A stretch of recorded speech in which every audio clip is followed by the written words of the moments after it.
In the previous session of this chapter, we have covered the basic type of forces, different type of module, and that space and strain diagram and its behavior for the ductile material, as well as we have seen three, four different material, how it behave and how that after drawing that diagram for different material, how it's look like and how uh, it can be differentiate with respect to space-time diagram.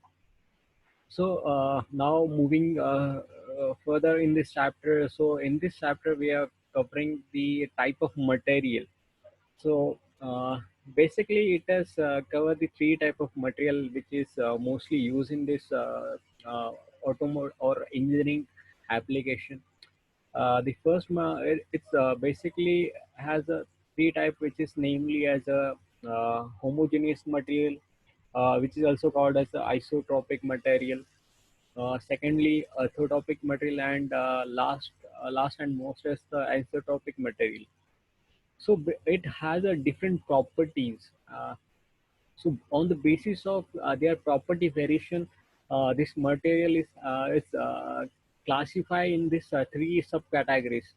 So first category in which we have seen that it is homogeneous material or isotopic material.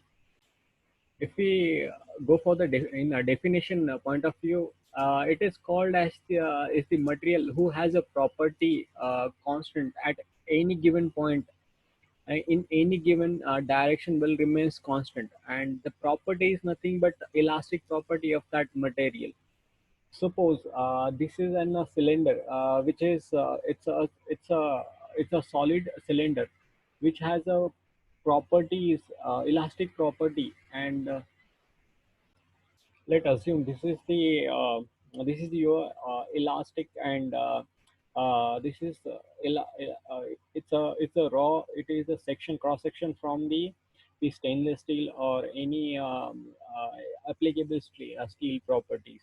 So in that condition, if you take any cross section in any direction, and at that point if you find out the properties like young modulus, their share modulus, and share ability, that force able to sustain. This kind of property, if you find out with respect to that point, it will remain constant at any direction, and that material is called as the homogeneous material.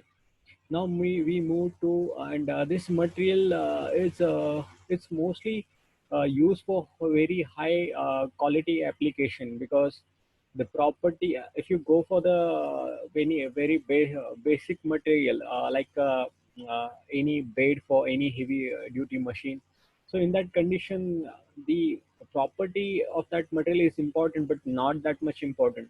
But if you move with piston cylinder of any engine, in that condition the property must be equal throughout, because it it exists a different thermal condition in a different direction. If it has a different property at a different point, so in that condition it get deformed in the deformed different direction. So to in such a critical application, the property remains should be equally distributed throughout that section. Then only this application withstand the required task. And now we move to the second material, which is called which is classified as a orthotropic uh, material. And in that material, if you go through the definition point of view, which is nothing but uh, at a given particular direction, the property will remains constant.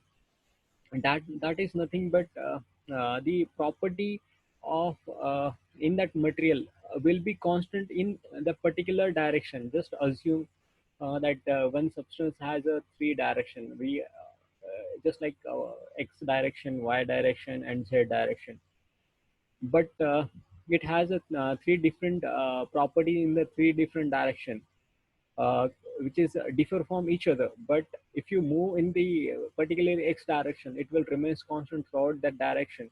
If you move in the y direction, it is differ from the x direction, but it will remains constant in the y direction.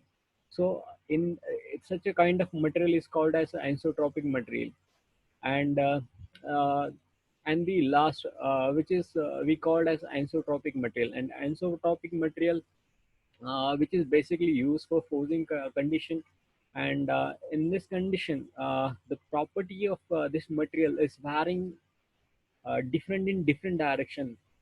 uh, just like as previously we have seen for the orthotropic process, there has been three direction, and three direction, it has a different property, but with respect to that particular direction, it has the same property. But in this anisotropic condition, the property at any direction and at any point will vary, because in previously it was same for any particular direction. And in this condition, if you try to move in any particular direction, in that direction, as well as if you move with other direction, the property vary with each and every point. So this is how this the basic material has been classified. And if you go to the degree of freedom, mostly in gate, they never used to ask this kind of question, but in IES they used to ask a question on this, that find out talk the degree of freedom of this material in homogeneous kind of material. The degree of freedom is nothing but if you apply the pressure on this body. So the the deformation of that body is getting in how many direction. And just like if there is a one rectangle flat plate is there, and if you try to push it at the down stage or by the punch, so in that direction how many ways it can get deformed. And So on the basis of that, yeah, for the isometric, the iso or homogeneous, isotropic and homogeneous material, it has a 2 degree of freedom. If you move to the orthotropic material, it has a 9 degree of freedom, that shows it can deform in the nine different direction. And anisotropic process, which has a 21 degree of freedom. And the best example isotropic process is the forging process, in which if you try to press the lamina, or need to develop any kind of pan kind of uh, forging. So in that condition, the wrinkle around that edges, whichever from in the forging process, that is nothing but the isentropic phenomenon which you can see on that. Now we move to the type of the state tensor, because state tensor is nothing but yeah, you can locate the stays and strain in that particular direction. If you applying a force on any particular object, take an example, one cube is there, and on that cube, if you applying any kind of forces, so that forces distribute on each and every molecule which is present inside that cube, and different in the different direction. So if you want to relocate that direction of force and direction of strain, so for that indication, you have to denote, and you have to make it proper notation for that. So just because of that, this space tensor is come in the picture. And the tensor is a quantity, as we have seen in the first session, that it has direction, magnitude, as well as a many direction. So many direction is nothing but it's a combination of a different directions. So uh, it has been shown in this PDF, which is rho is equal to 3D, which is denoted by this. And the pictorial representation I will show you in the diagram. Please wait for a second. This is how a square bodies look like. And in that condition, there is a different forces. You take an example for the only single plane, which is moving the x direction, so which is highlighted from the other. So in this condition, if you see that in the direction of x, it is denoted by rho xx, which is nothing but the forces applied in the x direction, x on x direction.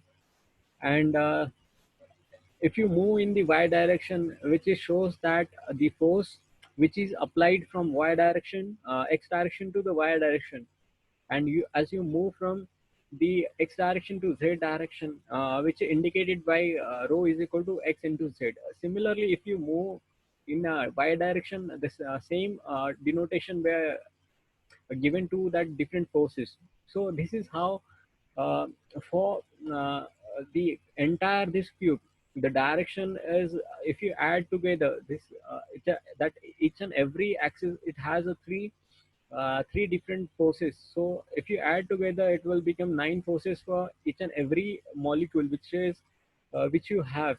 And the deformation due to these forces, which is also has the nine direction strain which is produced in this direction. So basically we have to define the stresses and strain in a different notation. So if you write this in the tensor form, so it is look like this is the notation for the stress tensor, which is shown at the top, and the bottom of this page is nothing but the strain tensor. It has a word difference, that's stress and strain. So in this first, if you write in the form of that stress in the x direction and shear stress in xy direction, and if you move in the x direction only, just write down the first for the x direction strain, say stress tensor. And if you want to remember this, you can go diagonally, that diagonally you have a shear shear stress. And y in the tau xy, the rho x is nothing but uh, the force, and tau xy which is nothing but the shear stress in xy direction. So if you move for the this is for the 3D element. If you want to write it for the 2D element, which is nothing but the single plane from that body, if you want to write it down, which can be denoted as a rho x, tau xy, tau yx, and rho x. So similarly for the stress tensor as well, in strain tensor, in which uh, that ax and rho xy, rho x is nothing but the strain tensor, shear strain, and E is the strain which is produced in the x direction. If you want to remember in the xy, in the form of this, you have to move in the diagonal form. There you find out the strain with respect to at their particular direction. And if you look at the other quantity, which is nothing but gamma, which is nothing but strain, shear strain, and shear strain, which is nothing but equal to the twice of shear strain. So this is how you can denote for the 2D as well. If you move the next, previously we have discussed the type of forces and type of space which were produced because of that particular forces. But here we have to go into the depth of the strain. And in this condition, previously we have only see the definition for the strain, and how what is the basic formula for the strain. But in this session we are going in a particular direction, how this strain is moving inside that body. So first, the strain is it's quantifying the two things. One is normal strain, and second is the shear strain. And the normal strain, which is denoted by E, small e, and the shear strain, which is denoted by the gamma. So the normal strain, which is subdivided in the three type of strain. First is the longitudinal strain, then lateral strain, then volumetric strain. So we if you want to see it by in a virtual manner, so take an example. This is your rod, and it has some sort of length, it has a diameter, it has a width as well. So just because of this cylinder, it has a three direction. Just assume that while through passing through its axis, it has a x direction, and from the horizontal plane, it has a y direction, and in the vertical axis, vertical plane, it has a z axis.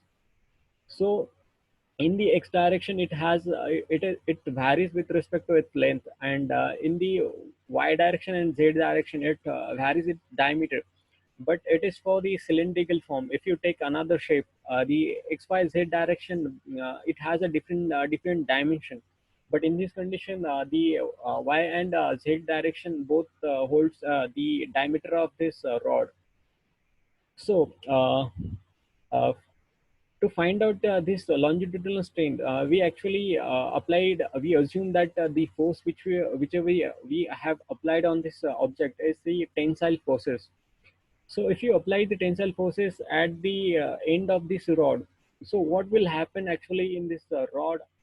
The length of this rod is get elongated, and but the the the diameter of this rod is getting reduced and gets shrink by changing its dimension, because just changing its length, it has to maintain the volume, equal volume, and just because of that, it changes its shape. So in z y and z direction, the diameter is get shrink and the length of it is getting enlarged. So mostly we assume that if the dimension is getting increases, so we assume this is a positive quantity, and if the diameter or any other parameter or any other dimension, if it get reduced during this operation, so we take it as a negative sign. And first we move in the longitudinal strain. In this strain, which is nothing but the change in length of an original length, which is moving through the axis of this rod. And if you move to the lateral direction, which is nothing but to two direction, y and z direction, in which the change in diameter divided by original diameter, it has a two kind of type of stresses, which is in the condition of compressive stresses. If we apply it, then the diameter of this rod is getting enlarged, and in the tensile condition, the diameter of this rod is getting reduced. So with respect to that, the type of forces, we are going to act on it. On the basis of that, the notation, sign notation, going to vary. And this combined effect, if other there is another kind of the type of the rod we have, it's like square or rectangle kind of the cross section do we have. In that condition, the z direction, it width is getting, the height or width is getting changed with respect to the original width. So entire this combination of this length plus width plus its depth, so entire cross section we calculate with respect to volumetric strain, and which is denoted by small EB, which take up the strain in all direction, which is the combination of the strain in x direction plus strain in y direction plus the strain in z direction. So in large of that formula, we see in the upcoming portion. So there we will discuss in the detail.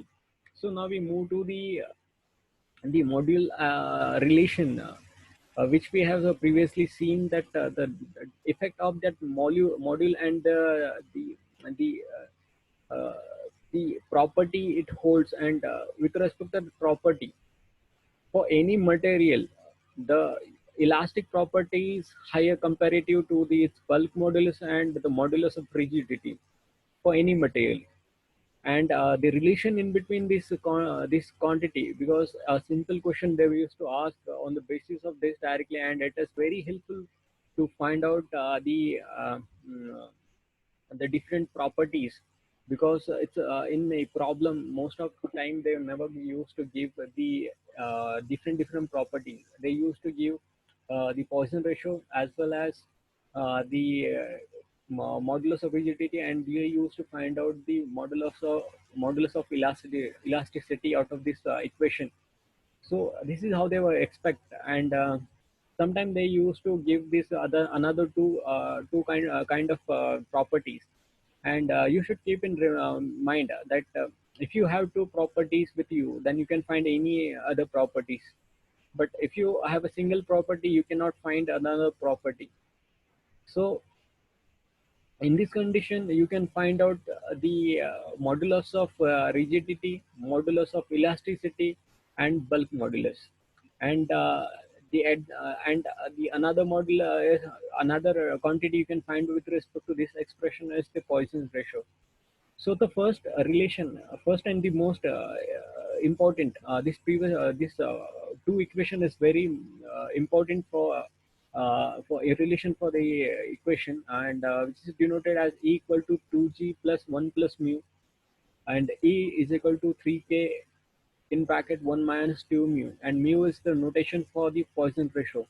And this is this equation, this modulus also in the relationship which is E is equal to 9 kg divided by 3 kg plus g, and U is equal to 3 kg minus 2g divided by 6k plus 2g. Anyhow, you have to remember this, because it is quite important for you to remember. And there there it has their own derivation to come up with, but it is quite lengthy, and we don't nobody is going to ask this relation, so better to remember this relation. And this is stress strain diagram previously have discussed. uh, So I'm not going to spend much more time on this to explain this diagram. And this is this I have drawn the previously I was talked about the upper C and D point, which is denoted in this diagram, which is C is nothing but the upper yield point, and D is nothing but the lower yield point, and in between it has some portion which shows the change in strength without changing any stress. And after that, there is a strain hardening zone, which is I have denoted with this horizontal line. So it is plastic zone where your stress is going to increase in the drastic manner. And in this curve, on the basis of this curve, you will get one numerical. So on the basis that numerical, they used to ask find out the modulus of elasticity from this diagram. So they will provide you some different property, and with respect to that property, you have to find out the the amount of strain you have to be generated inside your rod. And otherwise they used to call it, if each and every property, if each and every material has its own elastic property. So if you stretch any rod at a certain extent, but after releasing the forces, it will regain its some sort of its shapes. So in that condition, what will be the last deformation which were produced, and last strain which were produced of your rod after applying that forces? So with respect to that, you have to find out the desired strain, and that we will see on the different chart, because it is quite complicated to understand. If you see in the other chart, so you will clearly visualize it, and you will get to understand how to calculate that the young modulus at particular point, and the remaining strain in that particular point. And this is the diagram which is used to draw, and any particular application. if they don't know about the specific value of this modulus of elasticity, in that condition, the starting portion which is belong in the proportional limit, in that condition also you are not getting in the straight line.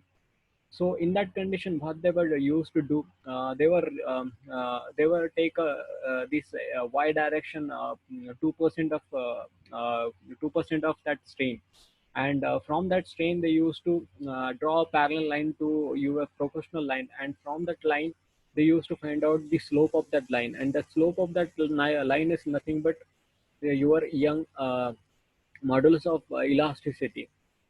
And the example which were used to ask on this point is, just take an example that the first line which is dotted line which is drawn on this graph, and it has some sort of elasticity. So that in that condition it will hold up to 450 of 450 of your Newton per meter square elastic modulus of elasticity, and from that particular point you have some sort of strain, and if you draw a vertical line from the top of that dotted line, so straight vertical line you have to draw. And from the basis of that, if you want to find out the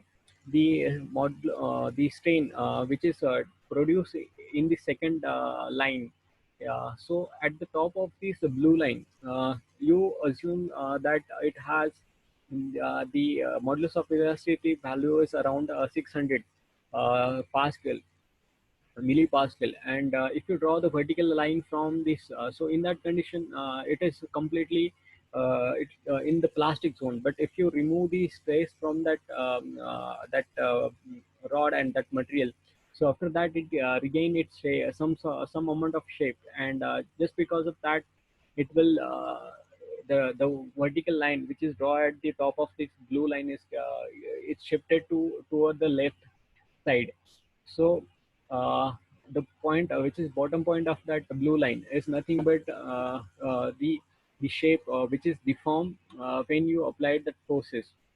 So you have to find out the amount of the strain which were developed after applying this force. So we can see on that chart now. As I have explained, here the first line, which is dotted line, which is denoted by 0 to A, and the another blue line, which is denoted by C to B. In the plastic zone, which is denoted by point B to D. So after removing that force, the line which is shift from that O to D to O to C. So we have to find out the value of O to C, that final deformation which were taking place in that substance.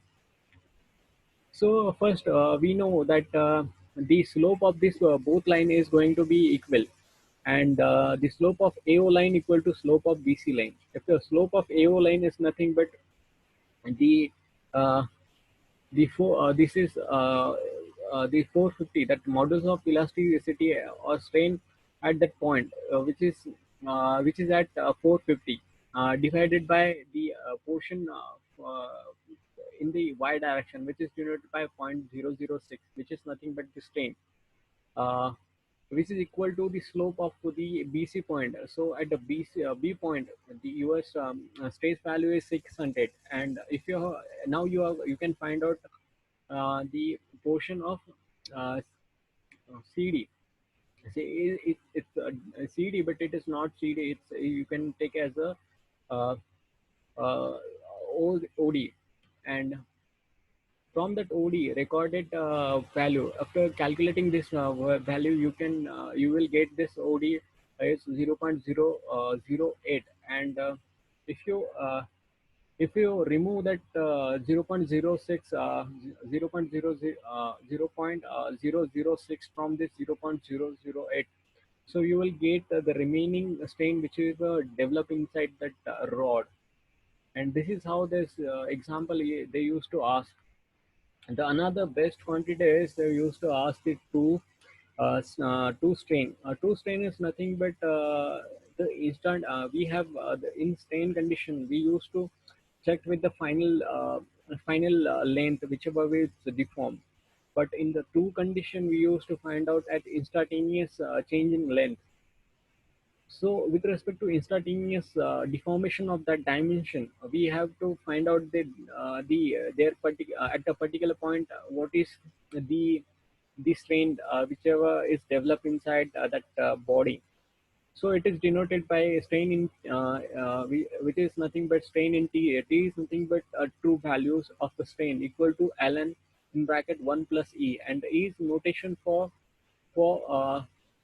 the dimension whichever is getting deformed, and it's strain of that particular direction. If it is changing the length, so E is nothing but change in length divided by original length. Also, this true strain can be found out that for the any cylindrical shape, it has area, it has it's had length, it's had height.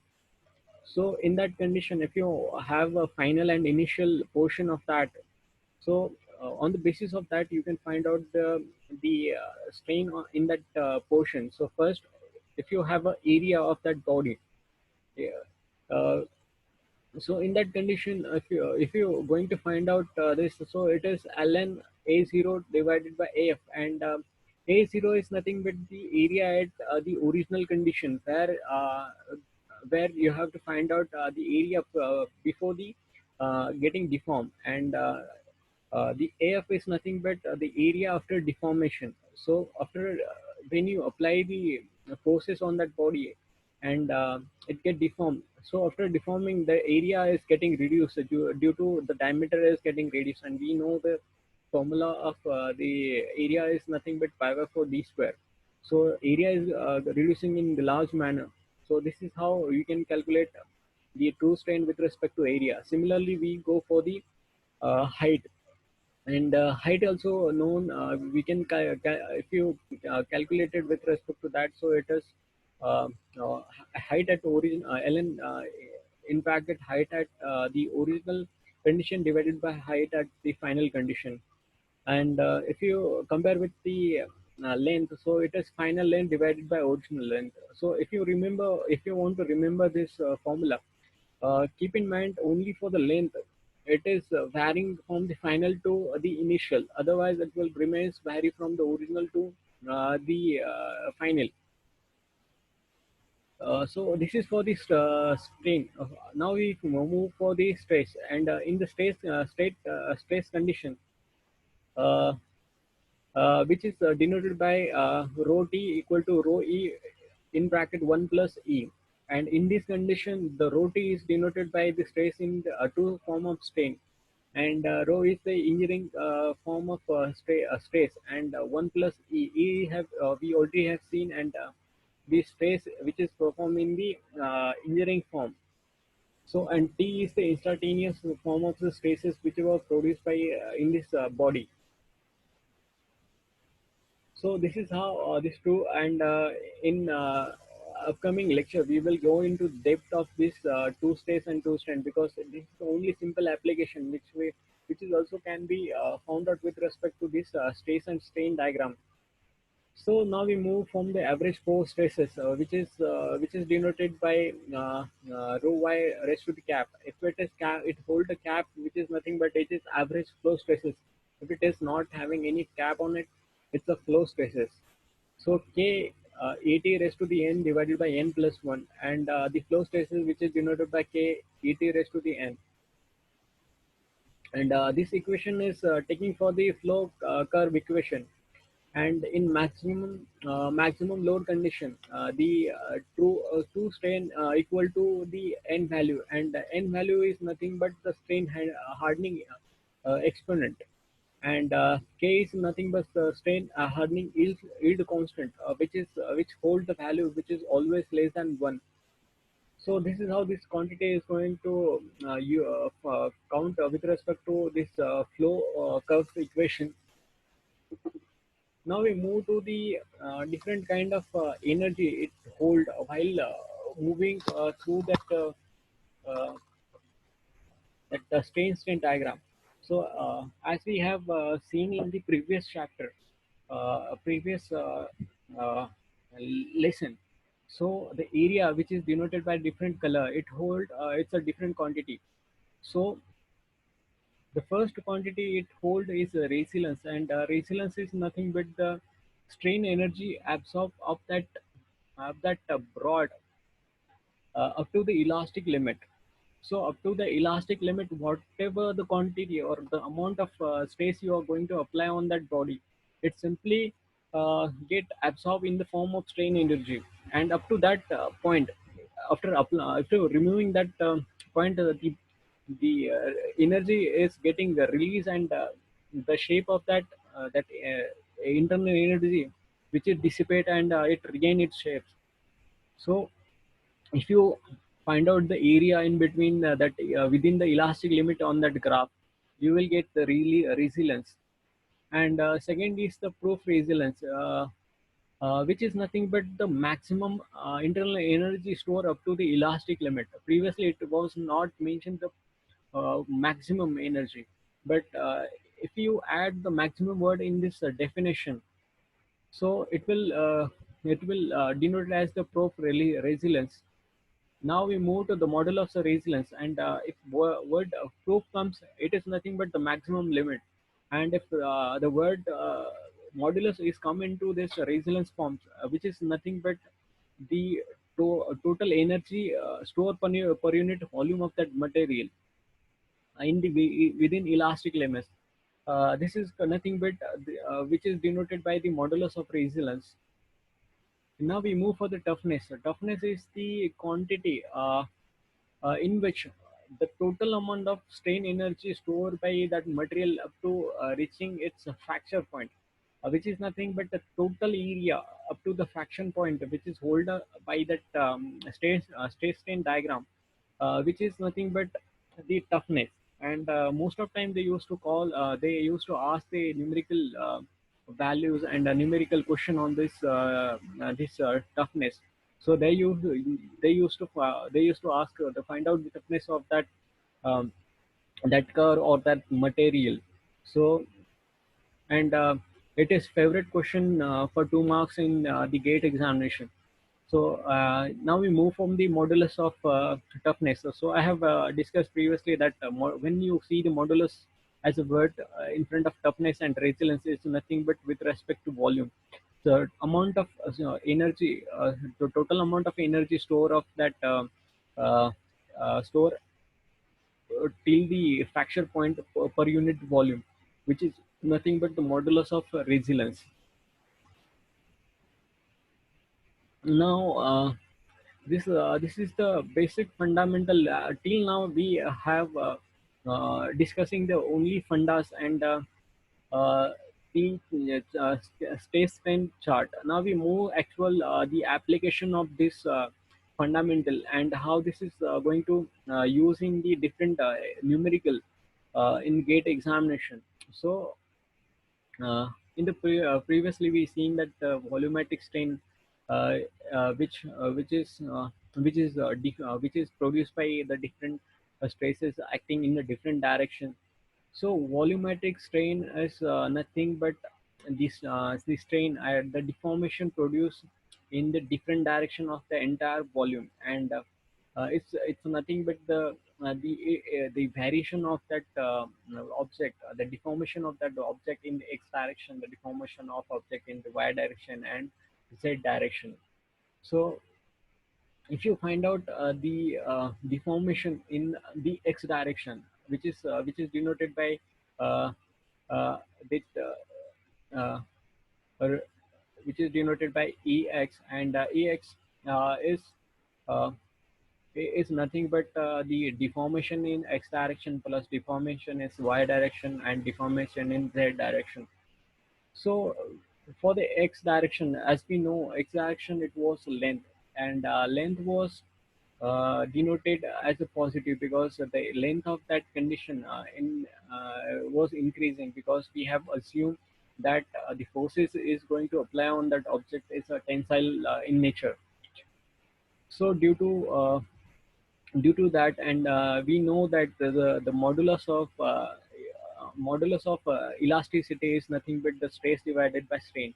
So if you replace that quantity, the strain with respect to this formula, so if you reshuffle that formula, it will turn out to be strain equal to stress divided by modulus of elasticity.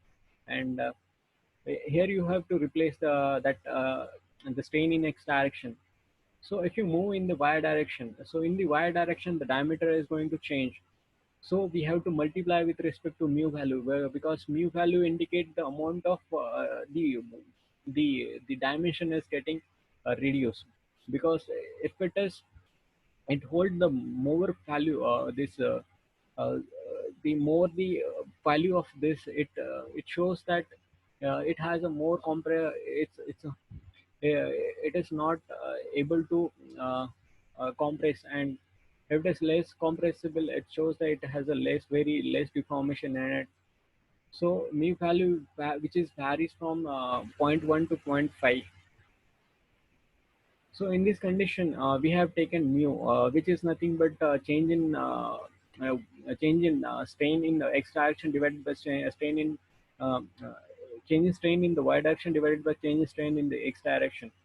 So this is for the y direction, and similarly for the z direction. As you till now we have moved in the x direction only. With respect to x direction, we have, while moving in the x direction, there is a change in the x direction as well as y direction, and in the z direction. Similarly, if you move in the y direction, with respect to y direction, there is a there is a variation of the forces in the different direction. So according to that, you can vary with respect to this. So this is the particular in this condition I have taken different notation, because in the x direction I have assumed that the tensile forces which were applied in the x direction, and the second equation I have assumed that it is applied in the y direction, and in the z direction it is assumed to be it applied in the z direction. But if you take this example for the any particular example, so in that condition you need not to change the notation for the different direction. So if you consider in the only x direction, you can find out the y and z direction with respect to that. And it has a very depth notation, and the depth notation for the different object we will going to see in the next section. So it is going to tool in the, if I cover in this section itself. And so it has many shapes for which we are going to discuss the how this strain is going to affect on that object. So on the basis of that stress, how the strain is going to be generated inside that body. So we will stop here, and we will continue this first lecture in the uh, next lectures.